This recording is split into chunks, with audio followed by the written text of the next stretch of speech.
Important ആയിട്ട് ചോദിക്കുന്ന ഒരുപാട് പ്രാവശ്യം റിപ്പീറ്റഡ് ആയിട്ട് ചോദിച്ചിട്ടുള്ള ഒരു ടോപ്പിക്കാണ് നമ്മുടെ കാർനോട്ട് എഞ്ചിൻ എന്ന് പറയുന്നത് അല്ലേ.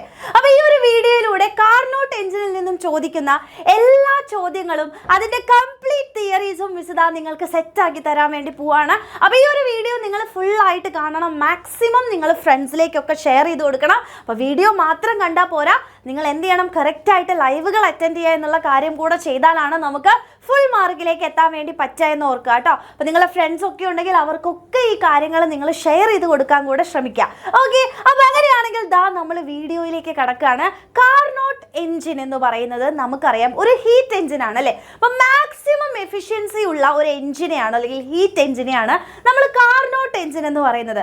അപ്പോൾ എന്താണ് കാർനോട്ട് എഞ്ചിൻ്റെ ഭാഗങ്ങൾ, എങ്ങനെയാണ് അത് വർക്ക് ചെയ്യുന്നത്, എന്താണ് അതിൻ്റെ PV ഡയഗ്രാം എന്ന് പറയുന്നത്, എന്തൊക്കെ പ്രോസസ് ആണ് അതിനുള്ളത്, അതിൻ്റെ എഫിഷ്യൻസിൻ്റെ ഇക്വേഷൻ എന്താണ്, കംപ്ലീറ്റ് കാര്യങ്ങൾ നമുക്ക് നോക്കാം. അപ്പോൾ ആദ്യം തന്നെ നമ്മൾ മനസ്സിലാക്കേണ്ട കാര്യം എന്ന് പറയുന്നത്, അല്ലെങ്കിൽ ഈ ഒരു കാർനോട്ട് എഞ്ചിൻ്റെ ഭാഗത്ത് നിന്നും ചോദിക്കാൻ സാധ്യതയുള്ള കുറച്ച് ചോദ്യങ്ങളാണ് മിസ് ഇവിടെ വെച്ചിട്ടുള്ളത്. നോക്കൂ മക്കളെ, എന്താണ് കാർനോട്ട് എഞ്ചിൻ, എന്താണ് നമ്മൾ കാർനോട്ട് എഞ്ചിനിൽ ഹീറ്റ് അല്ലേ നമ്മുടെ വർക്കിംഗ് സബ്സ്റ്റൻസ് ആയിട്ട് യൂസ് ചെയ്യുന്നത്.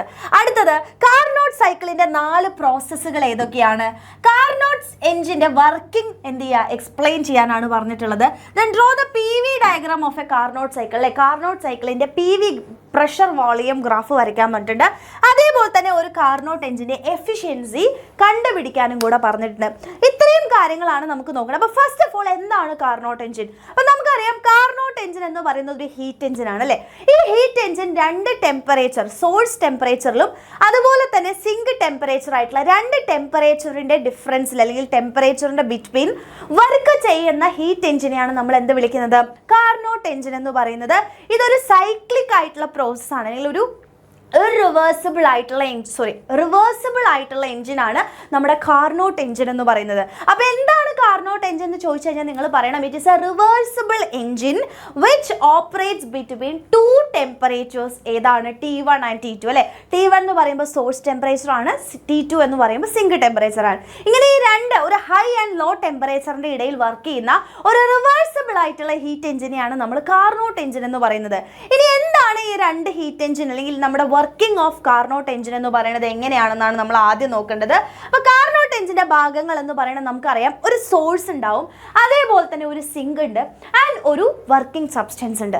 ഓക്കെ, അപ്പോൾ നമ്മൾ മനസ്സിലാക്കണം, നമ്മുടെ സോഴ്സ് എന്ന് പറയുന്നതാണ് നമ്മുടെ ഹോട്ട് റിസർവോയർ ആണ്, അഥവാ ഹൈ ടെമ്പറേച്ചർ അല്ലെ. അതിൽ നിന്നും നമുക്ക് ടെമ്പറേച്ചറിനെ എത്ര എടുത്താലും, അതായത് നമുക്ക് ഒരുപാട് ഹീറ്റിനെ എടുക്കാൻ പറ്റുന്ന ഹൈ ടെമ്പറേച്ചറിൽ ഇരിക്കുന്ന സോഴ്സിന് അല്ലെ, അതിനെയാണ് നമ്മൾ എന്ത് വിളിക്കുക, അല്ലെങ്കിൽ ഹോട്ട് റിസർവോയർ എന്നാണ് അതിനെ പറയുക. അപ്പോൾ നിങ്ങൾ മനസ്സിലാക്കണം, സോഴ്സ് എന്ന് പറഞ്ഞു കഴിഞ്ഞാൽ അതിനെ നമ്മൾ വിളിക്കുന്ന പേരാണ് ഹോട്ട് റിസർവോയർ എന്നാണ് വിളിക്കുക. ഇതിൽ നിന്നും നമുക്ക് എത്ര വേണമെങ്കിലും എന്തെടുക്കാൻ പറ്റും, ഹീറ്റ് നമുക്ക് അവിടെ നിന്ന് എടുക്കാൻ പറ്റും. സോ ഇതിന് ടെമ്പറേച്ചർ T1 എന്നാണ് കൊടുക്കുക. അതുപോലെ തന്നെ ഇതിൽ നിന്ന് എടുക്കുന്ന ഹീറ്റിനെ നമ്മൾ Q1 എന്നാണ് കൊടുക്കുക കേട്ടോ. അപ്പോൾ Q1 എന്ന് പറയുന്നത് എപ്പോഴും എന്തായിരിക്കും, കൂടുതലായിരിക്കും. ദിസ് വിൽ ബി എപ്പോഴും ഭയങ്കര ഹൈ ടെമ്പറേച്ചറിൽ ഇരിക്കുന്ന ആളാണെന്ന് മനസ്സിലാക്കുക. പിന്നെ അടുത്തതാണ് നമ്മുടെ സിങ്ക് എന്ന് പറയുന്നത്. സിങ്കിനെയാണ് നമ്മൾ കോൾഡ് റിസർവോയർ എന്നാണ് വിളിക്കുക അല്ലേ. അത് ലോ ടെമ്പറേച്ചറിലാണ് ഇരിക്കുക. അതിൻ്റെ ടെമ്പറേച്ചർ നമ്മൾ T2 എന്നും അതേപോലെ തന്നെ അവിടെയുള്ള ഹീറ്റിനെ നമ്മൾ Q2 എന്നുമാണ് പറയുക. ഓക്കെ, അപ്പോൾ സിങ്കിലേക്ക് പോകുന്ന ഹീറ്റിനെയാണ് Q2. സിങ്ക് എത്ര വേണമെങ്കിലും ഹീറ്റിനെ അബ്സോർബ് ചെയ്യും. ഇവിടെ നിന്നാണെങ്കിൽ നമുക്ക് എത്ര ഹീറ്റിനെ വേണമെങ്കിലും എന്ത് ചെയ്യാൻ പറ്റും, എടുക്കാൻ വേണ്ടി പറ്റുമെന്ന് മനസ്സിലാക്കുക. പിന്നെ നമുക്കുള്ളതാണ് നമ്മളുടെ വർക്കിംഗ് സബ്സ്റ്റൻസ് എന്ന് പറയുന്നത്. അപ്പോൾ വർക്കിംഗ് സബ്സ്റ്റൻസ് ആയിട്ട് നമ്മൾ ഒരു ഐഡിയൽ ആയിട്ടുള്ള നമ്മളുടെ കാർനോട്ട് എഞ്ചിൻ എന്ന് പറഞ്ഞാൽ മാക്സിമം എഫിഷ്യൻസി ആണ് അല്ലേ. അപ്പോൾ മാക്സിമം എഫിഷ്യൻസി ഉള്ള കാർനോട്ട് എഞ്ചിനിൽ നമ്മൾ യൂസ് ചെയ്യുന്ന ഐഡിയൽ ആയിട്ടുള്ള എഞ്ചിൻ ആയതുകൊണ്ട് തന്നെ അവിടെ ഉപയോഗിക്കുന്ന വർക്കിംഗ് സബ്സ്റ്റൻസ് എന്ന് പറയുന്നത് ആരായിരിക്കും, ഐഡിയൽ ഗ്യാസ് ആയിരിക്കും. ഇതൊരു ഒരു സിലിണ്ടർ പിസ്റ്റൺ അറേഞ്ച്മെന്റ് ആയിരിക്കും. ആൻഡ് നിങ്ങൾ മനസ്സിലാക്കുക, ഈ ഒരു സിലിണ്ടർ പിസ്റ്റൺ അറേഞ്ച്മെന്റിന്റെ വാൾസ് വെരി ഇമ്പോർട്ടൻ്റ് ആണ്. ഇതിന്റെ 2 സൈഡുകളും അഡിയബാറ്റിക് ആയിരിക്കും ആൻഡ് അടിഭാഗമാണ് ഡയാതെർമൽ അഥവാ കണ്ടക്റ്റിംഗ് ആയിട്ടുള്ള വാളായിരിക്കും. അപ്പോൾ ഈ അടിയിലൂടെ മാത്രമാണ് ഹീറ്റ് നമ്മളുടെ ഈ ഒരു സിസ്റ്റത്തിലേക്ക് കയറുന്നതെന്ന് മനസ്സിലാക്കുക. 2 സൈഡിലൂടെയും ഹീറ്റ് പോകില്ല. ഇത് അഡിയബാറ്റിക് ആയിട്ടുള്ള വാളാണ് ആൻഡ് ഇതിന്റെ അടിയിലൂടെ ഉള്ളത് ഈ ഒരു സ്പേസിലൂടെ മാത്രമാണ് നമ്മുടെ ഹീറ്റ് ഉള്ളിലോട്ടേക്ക് കയറുന്നത്. ഓക്കെ, ക്ലിയർ ആണോ? ഇനി ഇതെങ്ങനെയാണ് വർക്ക് ചെയ്യുന്നതെന്ന് ചോദിച്ചു കഴിഞ്ഞാൽ നമുക്ക് 4 പ്രോസസ്സുകളാണ് സംഭവിക്കുക. അതാ മിസ് കൃത്യമായിട്ട് പറയുന്നത്. വർക്കിംഗ് സബ്സ്റ്റൻസ് ഉണ്ട്, സോഴ്സ് ഉണ്ട്, അതുപോലെ തന്നെ സിങ്ക് ഉണ്ട്. ദെൻ ഇവിടെ നമ്മൾ ഒരു ഇൻസുലേറ്റിംഗ് സ്റ്റാൻഡ് ഉണ്ട്. ഈ ഇൻസുലേറ്റിംഗ് സ്റ്റാൻഡ് എന്താണെന്ന് വെച്ചാൽ ഈ ഒരു വർക്കിംഗ് സബ്സ്റ്റൻസിനെ നമ്മൾ ഈ ഒരു ഇൻസുലേറ്റിംഗ് സ്റ്റാൻഡിൽ കൊണ്ടുവച്ച് കഴിഞ്ഞാൽ ഇതിൻ്റെ ഓൾറെഡി ഈ രണ്ട് ഭാഗം എന്താണ് അഡിയബാറ്റിക്കൽ വോളാണ് അല്ലേ, ഹീറ്റ് എക്സ്ചേഞ്ച് നടക്കില്ല. അപ്പോൾ ഇത് താഴെ കൊണ്ടുവയ്ക്കുന്ന സമയത്ത് താഴെ കൂടെയും ഹീറ്റ് പോവാതെ അത് കംപ്ലീറ്റ്ലി അഡിയബാറ്റിക് സിസ്റ്റമായിട്ട് മാറും. അതിന് വേണ്ടിയിട്ടാണ് നമ്മളിവിടെ ഇൻസുലേറ്റിംഗ് സ്റ്റാൻഡ് കൊണ്ടുവയ്ക്കുന്നത്. ഇനി ഇതെങ്ങനെയാണ് വർക്ക് ചെയ്യുന്നതെന്ന് ചോദിച്ചാൽ 4 പ്രോസസ്സാണ് ഇവിടെ നടക്കുന്നത് കേട്ടോ.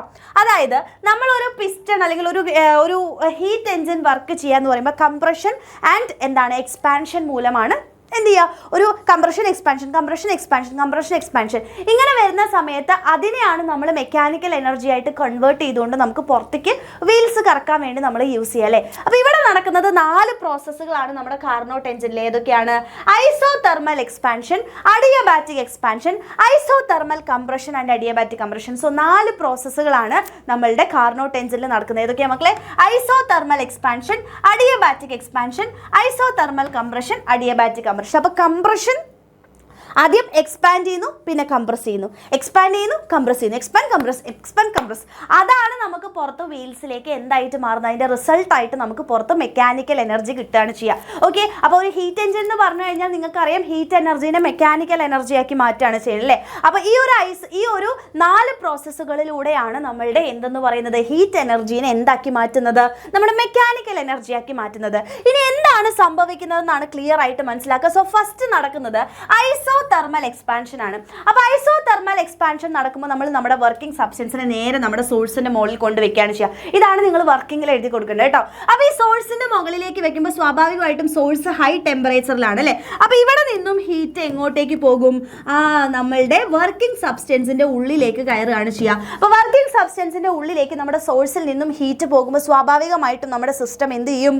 എക്സ്പാൻഡ് ചെയ്യും. ആ എക്സ്പാൻഡ് ചെയ്യുന്നത് എങ്ങനെയാണ്? ടെമ്പറേച്ചറിനെ കോൺസ്റ്റന്റ് ആയിട്ട് കീപ്പ് ചെയ്തുകൊണ്ടാണ്. അപ്പോൾ ടെമ്പറേച്ചറിനെ കോൺസ്റ്റന്റ് ആയിട്ട് കീപ്പ് ചെയ്യുക എന്ന് പറയുമ്പോൾ ഐസോതെർമൽ ആണ് അല്ലേ. അപ്പോൾ ഇവിടെ നടക്കുന്ന എക്സ്പാൻഷൻ എന്ന് പറയുന്നത് ഐസോതെർമൽ എക്സ്പാൻഷൻ ആണ്. അതിനുശേഷം നമ്മുടെ വർക്കിംഗ് സബ്സ്റ്റൻസിനെ നമ്മൾ നേരെ കൊണ്ടുപോയിട്ട് എവിടെ വെക്കുന്നു? ഇൻസുലേറ്റിംഗ് സ്റ്റാൻഡിലാണ് വെക്കുന്നത്. അപ്പോൾ ഇൻസുലേറ്റിംഗ് സ്റ്റാൻഡിൽ വെക്കുമ്പോൾ ഇത് കംപ്ലീറ്റ്ലി എന്തായിട്ട് മാറി? അഡിയബാറ്റിക് ആയിട്ട് മാറി അല്ലേ. അപ്പോൾ അഡിയബാറ്റിക്കലി പിന്നെ അത് കുറച്ചുകൂടെ എന്ത് ചെയ്യും? എക്സ്പാൻഡ് ചെയ്യും. അതിനെയാണ് നമ്മൾ എന്ത് വിളിക്കുക? അഡിയബാറ്റിക് എക്സ്പാൻഷൻ എന്ന് വിളിക്കുക. അപ്പോൾ 2 എക്സ്പാൻഷൻസ് ആണ് നടക്കുന്നത്, മനസ്സിലാക്കുക. അപ്പോൾ സിലിണ്ടറിനെ നമ്മൾ എന്ത് ചെയ്യുന്നു? ഇൻസുലേറ്റിംഗ് സ്റ്റാൻഡിൽ കൊണ്ടുവയ്ക്കുമ്പോൾ അതെന്ത് ചെയ്യുന്നു? അഡിയബാറ്റിക്കലി എന്ത് ചെയ്യും? അല്ലെ, അഡിയബാറ്റിക്കലി ആണ് എക്സ്പാൻഡ് ചെയ്യുന്നത് കേട്ടോ. അപ്പോൾ അഡിയബാറ്റിക്കലി എക്സ്പാൻഡ് ചെയ്യുന്നതിനെയാണ് നമ്മൾ അഡിയബാറ്റിക് എക്സ്പാൻഷൻ എന്ന് പറയുക. അതിനുശേഷം നമ്മൾ നേരെ അതിനെ സിങ്കിലാണ് കൊണ്ടുവയ്ക്കുന്നത്.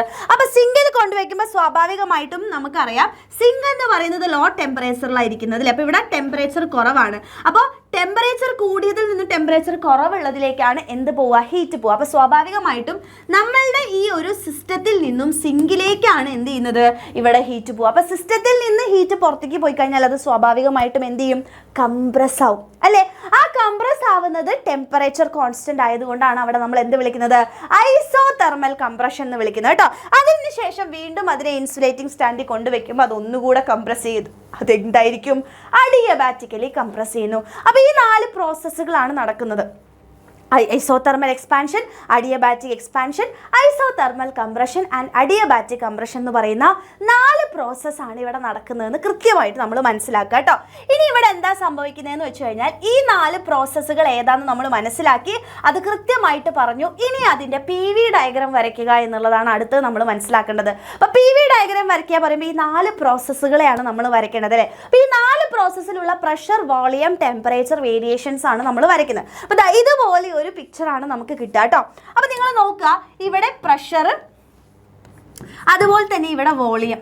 അപ്പോൾ നമ്മൾ A എന്ന് പറയുന്ന ഈ ഒരു സ്ഥലത്തു നിന്നാണ് തുടങ്ങുന്നത്. ഓക്കെ, A എന്ന് പറയുന്ന സ്ഥലത്തു നിന്നാണ് തുടങ്ങുന്നത്. അപ്പോൾ സ്റ്റാർട്ട് ചെയ്യുന്ന സമയത്ത് നമ്മുടെ സിസ്റ്റത്തിൻ്റെ പ്രഷർ P1, V1, T1 ആയിരുന്നു എന്ന് വിചാരിക്കാം. അപ്പോൾ ഫസ്റ്റ് ഓഫ് ഓൾ എക്സ്പാൻഷൻ ആണ് നടക്കുന്നത്. അപ്പോൾ എക്സ്പാൻഷൻ നടക്കുക എന്ന് പറയുമ്പോൾ നിങ്ങൾക്ക് പറയാൻ പറ്റും വോളിയം കൂടുകയാണ് ചെയ്യുന്നത് അല്ലേ. അപ്പോൾ വോളിയം കൂടുകയാണ് ചെയ്യുന്നത്. അപ്പോൾ വോളിയം കൂടുമ്പോൾ പ്രഷർ എന്ത് ചെയ്യും? കുറയും അല്ലേ. അപ്പോൾ നമുക്കറിയാം ഓൾറെഡി ഐസോതെർമൽ എന്ന് പറഞ്ഞു കഴിഞ്ഞാൽ പ്രഷർ കൂടുമ്പോൾ വോളിയം കുറയും എന്ന് നമ്മൾ ഓൾറെഡി പഠിച്ച ആൾക്കാരാണ്. അപ്പോൾ വോളിയം കൂടുമ്പോൾ പ്രഷർ ഇങ്ങനെ കുറഞ്ഞു പോകുന്ന പോലെ നമ്മൾ വരയ്ക്കുന്നു. സോ B എന്ന് പറയുന്ന അല്ലേ, എയിൽ നിന്ന് ബിയിലേക്ക് പോകുന്ന ഈ പ്രോസസ്സിനെ നമ്മൾ എന്താ വിളിക്കുക? എയിൽ നിന്ന് ബിയിലേക്ക് പോകുന്ന പ്രോസസ്സാണ് നമ്മുടെ isothermal expansion. Okay, isothermal expansion ആണ് ഇവിടെ നടക്കുന്നത്. അപ്പോൾ ഐസോതെർമൽ എക്സ്പാൻഷൻ നടന്ന് നമ്മുടെ ഈ ബി എന്ന് പറയുന്ന പോയിന്റിൽ എത്തുമ്പോൾ ഇതിന്റെ പ്രഷർ മാറിയിട്ടുണ്ടാവും, സ്വാഭാവികമായിട്ടും വോളിയം മാറിയിട്ടുണ്ടാവും. പക്ഷെ ടെമ്പറേച്ചറിൽ വ്യത്യാസം ഉണ്ടായിട്ടുണ്ടാവും മക്കളെ? ഇല്ല അല്ലേ, കാരണം ഐസോതെർമൽ ആയതുകൊണ്ട് ടെമ്പറേച്ചർ T1 തന്നെയായിരിക്കും. അതിനുശേഷം നടക്കുന്നത് വീണ്ടും ഒരു കുറച്ചുകൂടെ എക്സ്പാൻഷൻ നടക്കും അല്ലേ. അപ്പോൾ ആ കുറച്ചുകൂടെയുള്ള എക്സ്പാൻഷൻ ആണ് ഈ ബിയിൽ നിന്ന് സിയിലേക്ക് കാണിക്കുന്നത്. ഓക്കെ, അപ്പോൾ ബിയിൽ നിന്ന് സിയിലേക്ക് ഉള്ളത് ഏതാണ്? അഡിയബാറ്റിക് എക്സ്പാൻഷൻ ആണ് കേട്ടോ, adiabatic expansion. Okay, adiabatic expansion ആണ്, അതായത് വോളിയം കുറച്ചുകൂടെ കൂടുന്നു, പക്ഷെ പ്രഷറിൽ ഭയങ്കര വ്യത്യാസം ഉണ്ടാകും. കാരണം എന്താ? അഡിയബാറ്റിക്കിൽ PV raised gamma is equal to constant ആണ് അല്ലേ. അപ്പോൾ വോളിയത്തിൽ ചെറിയ ചേഞ്ച് ഉണ്ടെങ്കിൽ പ്രഷറിൽ ഭയങ്കര വ്യത്യാസം ഉണ്ടാവും. അപ്പോൾ അതുകൊണ്ടാണ് അഡിയബാറ്റിക് എക്സ്പാൻഷൻ. അഡിയബാറ്റിക് എക്സ്പാൻഷൻ ആകുമ്പോൾ എന്താണ്? പ്രഷർ മാറി P3 ആയി, വോളിയം മാറി V3 ആയി, ടെമ്പറേച്ചർ മാറില്ലേ, സ്വാഭാവികമായിട്ട് ടെമ്പറേച്ചർ മാറും. അപ്പോൾ അതിനെ നമ്മൾ T2 എന്ന് കൊടുത്തു. അതിനുശേഷം പിന്നീട് നടക്കുന്നത് കംപ്രഷൻ ആണ് അല്ലേ. കേട്ടോ, വോളിയം കുറയാണ്. ആ കംപ്രഷൻ ഏതായിരുന്നു? ദാറ്റ് ഈസ് ഐസോതെർമൽ കംപ്രഷൻ അല്ലേ. ഐസോതെർമൽ കംപ്രഷൻ ആണ് നടക്കുന്നത്. അപ്പോൾ ഐസോതെർമൽ കംപ്രഷൻ ആവുമ്പോൾ എന്താ സംഭവിക്കുക? പ്രഷർ കുറഞ്ഞു, അതുപോലെ തന്നെ വോളിയം മാറി, ടെമ്പറേച്ചറിൽ മാറ്റം ഉണ്ടാവില്ല, ദാറ്റ് ഇസ് T2. പിന്നെ വീണ്ടും എന്ത് ചെയ്തു? കംപ്രസ് ചെയ്തിട്ട് വീണ്ടും പഴയ സ്റ്റേറ്റിലേക്ക് വരും. അതുകൊണ്ടാണ് ഇതിനെ എന്ത് ചെയ്യുന്നത് അല്ലെ, തിരിച്ചത് പഴയ സ്റ്റേറ്റിലേക്ക് തന്നെ വരുന്നുണ്ട് അല്ലെ. എവിടെ നിന്നാണോ സ്റ്റാർട്ട് ചെയ്തത് അവിടേക്ക് തന്നെ തിരിച്ചെത്തിയത്. അതുകൊണ്ടാണ് ഇത് എന്താണ്? കാർനോട്ട് സൈക്കിൾ, അഥവാ ഇതൊരു സൈക്ലിക് ആയിട്ടുള്ള പ്രോസസ്സാണ് അല്ലേ. അപ്പോൾ ഇത് കൃത്യമായിട്ട് വരച്ച് ഇതിൻ്റെ പ്രഷറും വോളിയംസും അറേഞ്ച് അത് ഇതേപോലെ വരച്ചു കൊടുക്കാൻ വേണ്ടിയിട്ട് എക്സാമിന് ചോദിക്കുന്ന ഒരു ഷുവർ ഷോർട്ട് ആയിട്ടുള്ള ചോദ്യമാണ് കേട്ടോ. അപ്പോൾ കൃത്യമായിട്ട് മനസ്സിലാക്കുക ഇതെങ്ങനെയാണ് വരയ്ക്കേണ്ടത് എന്നുള്ളത്. ആൻഡ് ഈ ഒരു നമ്മുടെ കാർനോട്ട് എഞ്ചിൻ്റെ എഫിഷ്യൻസിൻ്റെ ഇക്വേഷൻ പഠിക്കാനുണ്ട്. ദാറ്റ് ഈസ് ഈറ്റ ഈസ് ഈക്വൽ ടു 1 - T2/T1 അഥവാ ഈറ്റ ഈസ് ഈക്വൽ ടു 1 - Q2/Q1 എന്ന് പറയുന്ന ഇക്വേഷൻ നമ്മൾ കൃത്യമായിട്ട് എന്ത് ചെയ്യണം? പഠിക്കണം. ഇതെന്തിനാണ് പഠിക്കേണ്ടതെന്ന് വെച്ച് കഴിഞ്ഞാൽ ഇവിടെ നിന്നും പ്രോബ്ലംസ് ചോദിക്കാറുണ്ട് കേട്ടോ. ഇതിൻ്റെ ഒരു ഡെറിവേഷൻ ഉണ്ട്, അത് നമ്മുടെ ഓൾ ഡെറിവേഷൻ ലൈവിൽ നമ്മൾ ചെയ്തിട്ടുണ്ട്. അത് നിങ്ങൾ കൃത്യമായിട്ട് പഠിക്കുക. നമ്മുടെ എവിടെ ഇരിക്കുന്നുണ്ട്? നമ്മളുടെ തന്നെ ചാനലിൽ ഓൾ ഡെറിവേഷൻ ലൈവ് നടിച്ചു കൊടുത്താൽ നിങ്ങൾക്ക് കിട്ടും. അത് വലിയൊരു ഡെറിവേഷൻ ആയതുകൊണ്ട് തന്നെയാണ് മിസ് ഇത് ചെയ്യാത്തത്. ഡെറിവേഷൻ വളരെ റെയർ ആയിട്ട് മാത്രമാണ് ചോദിച്ചിട്ടുള്ളൂ. പക്ഷേ ഇതിൻ്റെ ഇക്വേഷൻ നിങ്ങൾ ക്ലിയർ ആയിട്ട് പഠിച്ചു വെക്കണം കേട്ടോ. അപ്പോൾ ഈറ്റ ഈസ് ഈക്വൽ ടു 1 - T2/T1 അല്ലെങ്കിൽ 1 - Q2/Q1 ആണ്.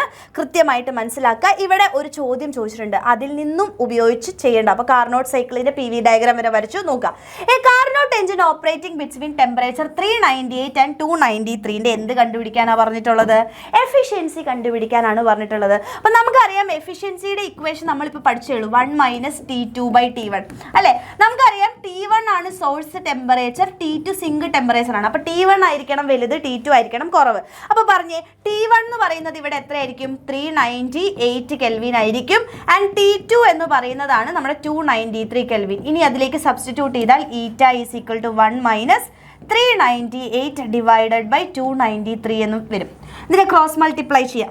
സോറി, T2/T1 അല്ലേ. T2 എന്ന് പറയുമ്പോൾ 293 / T1 എന്ന് പറയുമ്പോൾ 398 എന്ന് വരും. അപ്പോൾ ഇതിനെ ക്രോസ് മൾട്ടിപ്ലൈ ചെയ്യുമ്പോൾ 398 - 293 / 398 ചെയ്യാം കേട്ടോ. അപ്പോൾ ഏകദേശം നിങ്ങൾക്കൊരു 0.26 അങ്ങനെ എന്തോ ആണ് കിട്ടുക കേട്ടോ. ആൻസർ കിട്ടുന്നത് 0.26 എന്ന് പറയുന്ന ഒരു റേഞ്ചിലായിരിക്കും കിട്ടുന്നുണ്ടാവുക.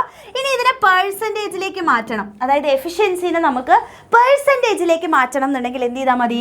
ഈ 0. എന്താണോ നമുക്ക് എഫിഷ്യൻസി കിട്ടിയത് അതിനെ നമ്മൾ 100 വെച്ച് മൾട്ടിപ്ലൈ ചെയ്താൽ മതി. അപ്പോൾ ഇവിടെ 26% എന്ന് കിട്ടും. മിസ് ഒന്ന് വേണമെങ്കിൽ ഒന്ന് കൺഫേം ചെയ്ത് തരാം കേട്ടോ, ഇത് കറക്റ്റ് അല്ലേ എന്നുള്ളത്. Okay, yes.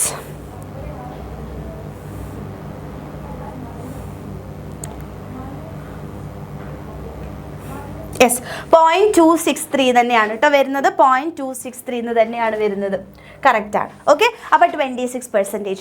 ഇനി ഇവിടുന്ന് ചോദിക്കുന്ന ഏറ്റവും അവസാനത്തെ ചോദ്യം എന്ന് പറയുന്നത് എന്താണ് കാർനോട്ട് തിയറം എന്ന് നമ്മളോട് പറയും. അപ്പോൾ കാർനോട്ട് തിയറം എന്താണെന്ന് ചോദിച്ചു കഴിഞ്ഞാൽ വളരെ സിമ്പിളാണ്. കാർനോട്ട് എഞ്ചിനെ പൊക്കി പറയാം. എന്താണ്? കാർനോട്ട് എഞ്ചിനാണ് മാക്സിമം എഫിഷ്യൻസി ഉള്ള എഞ്ചിൻ അല്ലേ. അപ്പോൾ മാക്സിമം എഫിഷ്യൻസി ഉള്ള എഞ്ചിനാണ് നമ്മുടെ കാർനോട്ട് എഞ്ചിൻ എന്ന് പറയുന്നത്. 2 ടെമ്പറേച്ചർ, അതായത് സോഴ്സ് ആൻഡ് സിങ്ക് ടെമ്പറേച്ചറിൽ വർക്ക് ചെയ്യുന്ന ഏറ്റവും എഫിഷ്യൻ്റ് ആയിട്ടുള്ള എഞ്ചിനാണ് നമ്മുടെ കാർനോട്ട് എഞ്ചിൻ എന്ന് പറയുന്നത്. അപ്പോൾ കാർനോട്ട് കാർനോട്ട് എഞ്ചിൻ്റെ എഫിഷ്യൻസിൻ്റെ ഇക്വേഷൻ നമ്മൾ പഠിച്ചു. എന്താ? 1 - T2/T1. അത് വർക്കിംഗ് സബ്സ്റ്റൻസിനെ ഡിപ്പെൻഡ് ചെയ്യുന്നില്ല അല്ലെ ഇക്വേഷനിൽ. അപ്പോൾ അടുത്ത പോയിന്റ് ആയിട്ട് എഴുതുക, നമ്മുടെ കാർനോട്ട് എഞ്ചിൻ്റെ എഫിഷ്യൻസി എന്ന് പറയുന്നത് എന്തിനെ ഡിപ്പെൻഡ് ചെയ്യുന്നില്ല? വർക്കിംഗ് സബ്സ്റ്റൻസിനെ ഡിപ്പെൻഡ് ചെയ്യുന്നില്ല. ഇത്രയും കാര്യം നിങ്ങൾ എഴുതി കൊടുക്കണം. അതായത് Carnot engine is the best എന്ന് പറഞ്ഞു കൊടുക്കുന്നതാണ് കാർനോട്ട് തിയറം എന്ന് പറയുന്നത്. ഇത്രയും കാര്യമാണ് നമുക്ക് ഒരു കാർനോട്ട് എഞ്ചിനെ കുറിച്ച് അറിയാനുള്ളത്. ഓക്കെ, അപ്പോൾ ക്രിസ്റ്റൽ ക്ലിയർ ആയിട്ട് എക്സാം ഓറിയൻറ്റഡ് ആയിട്ട് നമുക്ക് എക്സാമിന് അറിയേണ്ട എല്ലാ കാര്യങ്ങളും മിസ് പറഞ്ഞു തന്നിട്ടുണ്ട്. ഇത് നിങ്ങൾക്ക് യൂസ്ഫുൾ ആയിട്ട് തോന്നുകയാണെങ്കിൽ മക്കളെ നിങ്ങൾ മാക്സിമം ഈ ഒരു വീഡിയോ ഫ്രണ്ട്സിന് ഷെയർ ചെയ്യുക. ആൻഡ് ഓൾസോ നിങ്ങൾക്ക് ഏറ്റവും ഇമ്പോർട്ടൻ്റ് ആയിട്ട് നടക്കുന്ന നമ്മുടെ ലൈവുകൾ നിങ്ങൾ കൃത്യമായിട്ട് അറ്റൻഡ് ചെയ്യുക. ആൻഡ് ഓൾസോ നെക്സ്റ്റ് ഇയറിലെ ബാച്ചിലേക്ക് ജോയിൻ ചെയ്യാൻ ആഗ്രഹിക്കുന്നതിനേക്കാൾ അടിപൊളിയായിട്ട് നിങ്ങൾക്ക് നേരത്തെ +2 പഠിച്ചു വെക്കണം എന്നുണ്ടെങ്കിൽ നിങ്ങൾക്ക് നമ്മുടെ ബാച്ചുകളിലേക്ക് ജോയിൻ ചെയ്ത് വെക്കാം. അപ്പോൾ ബാച്ചിൽ ജോയിൻ ചെയ്യാൻ താഴെ കാണുന്ന നമ്പറിലേക്ക് മെസ്സേജ് ചെയ്യുക, ജോയിൻ ചെയ്യാൻ. നിങ്ങളെ +1 പഠിപ്പിച്ച എല്ലാവരും +2ലും പഠിപ്പിക്കാനുണ്ടാവും. ഓക്കെ, അപ്പോൾ നിങ്ങളുടെ ഭാവി നിങ്ങൾ സേഫാക്കി വെക്കുക എന്നാണ് മിസ്സിന് പറയാനുള്ളത്. അപ്പോൾ ആലോചിച്ച് നിങ്ങൾ തീരുമാനം എടുക്കുക, ജോയിൻ ചെയ്യാൻ താല്പര്യമുള്ളവർ ജോയിൻ ചെയ്യുക. ഓക്കെ, അപ്പോൾ അങ്ങനെയാണെങ്കിൽ നമുക്ക് നെക്സ്റ്റ് വീഡിയോ ആയിട്ട് കാണാം. അടിച്ചു പൊളിച്ച് പഠിക്കാം, നമ്മൾ ഈ ഒരു ഫിസിക്സ് എക്സാം തകർക്കും. അപ്പോൾ അങ്ങനെയാണെങ്കിൽ നെക്സ്റ്റ് വീഡിയോയിൽ കാണാം. Thank you.